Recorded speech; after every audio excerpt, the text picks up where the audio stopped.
Hi, Joe. I'm Sarah from The Upcoming. So lovely to chat to you. How are you doing? Oh, good. Great to meet you, Sarah. And so wonderful to talk about this short, Blush. I just have to say, it like completely moved me. I was in bits watching it. It was Oh, so, so really, really amazing. Short, but maybe for people who aren't familiar with it already, you could just give us a brief intro. What can people expect if they're going to watch it? yeah. It's Blush is a love story, and it's about healing and hope. That's the message that we're really trying to hopefully get across. Mhm. So. And you've worked on many different projects, but I believe this is a bit of a passion project of yours and has an incredibly personal story sitting behind it. So can you talk us through a little bit of the genesis of this film and where it came from in your own personal life? You would think this becomes easier, right? Like I lost my wife Marianne like 4.5 years ago from breast cancer. And that night, I had a difficulty breathing. Like I,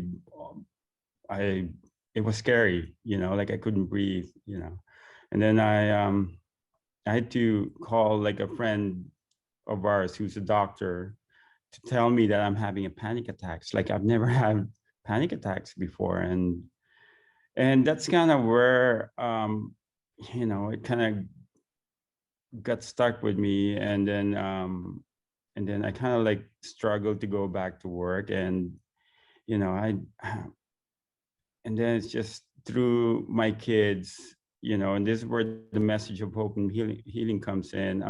I'm fortunate to have my kids around me during that time that really helped me get back, and and inspired me to kind of like do the story. So yeah, that's kind of like what the genesis of the film is. And obviously your talent lies in drawing and animation, but how did you land on this very specific kind of analogy of the astronaut landing on this other planet and the life that's breathed into his world on meeting Blush? How did you land on this particular characterization? Yeah, I just started thinking about you know our lives together. I went back as looking back to like when we first met, um, up to the present. This is kind of like Blush symbolizes a lot of like, it's like snapshots or moments in our lives together. So everything there is very personal, and every scene, every shot in the film kind of represents a moment in our lives together. Mm.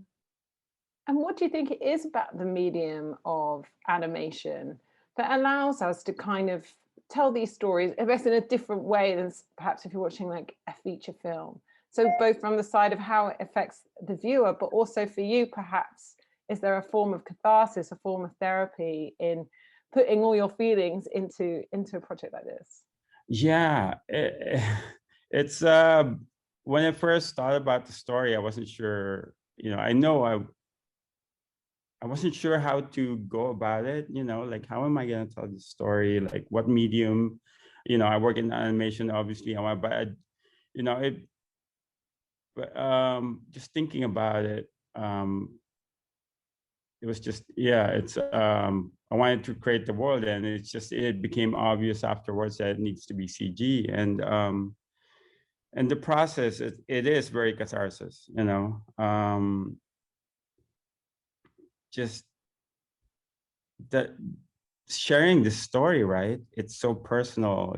Sometimes but what it did to me is like it made me look back to like the fun moments that we had, that we shared, all those great moments that we had. I was kind of stuck towards the end there where we were fighting, right? But it really made me go back and think about all those moments, recall all those moments that we shared and how precious those are. And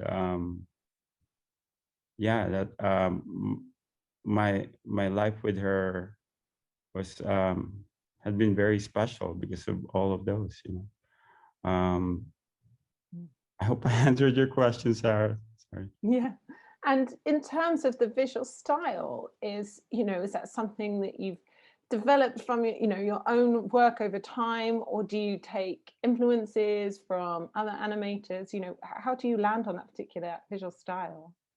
Well, I always kind of like drawing cute characters, already. And I just want to push for charm and appeal for this piece, And when I thought about it being like the setting is going to be like small planet, it was just obvious to me, like the characters need to match that planet, right? They need to feel like they fit in. So, and that's kind of, yeah, it was a perfect fit for me to just, it was obvious for me to kind of like squish them a little bit, make them kind of cute. And, but I didn't want to, I wanted to be clear that they're adults, right?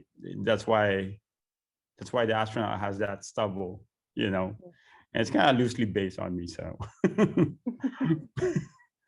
And do you think even the sense of it being a short, is there something about that? It forces you to be very condensed and make sure every single frame is carrying a message or has significance. Whereas, maybe on a longer feature, you'd kind of be able to meander through it a bit more. So, is it, do you have to be very strict with yourself to kind of get it all in there?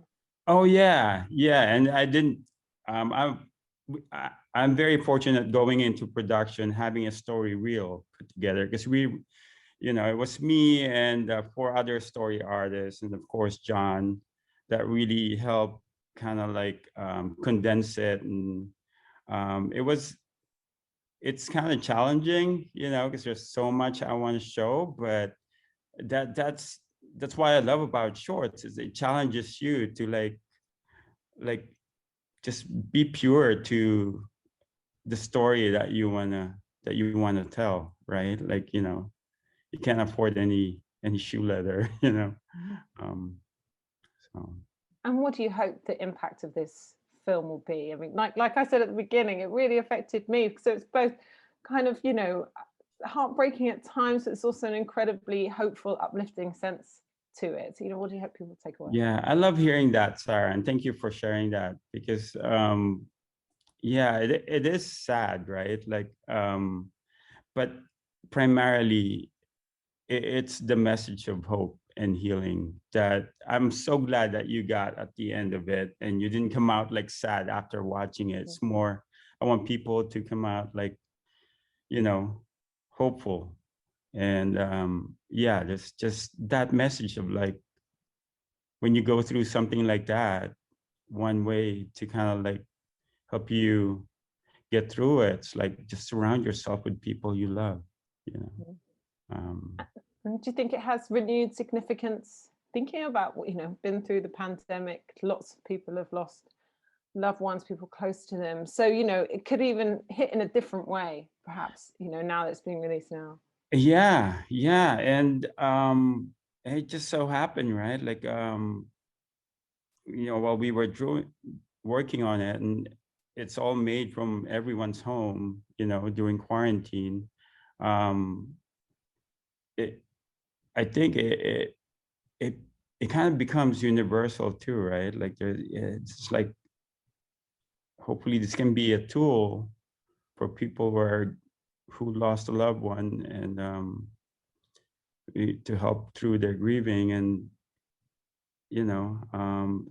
that would be really special if this short can do that, can help heal people, yeah.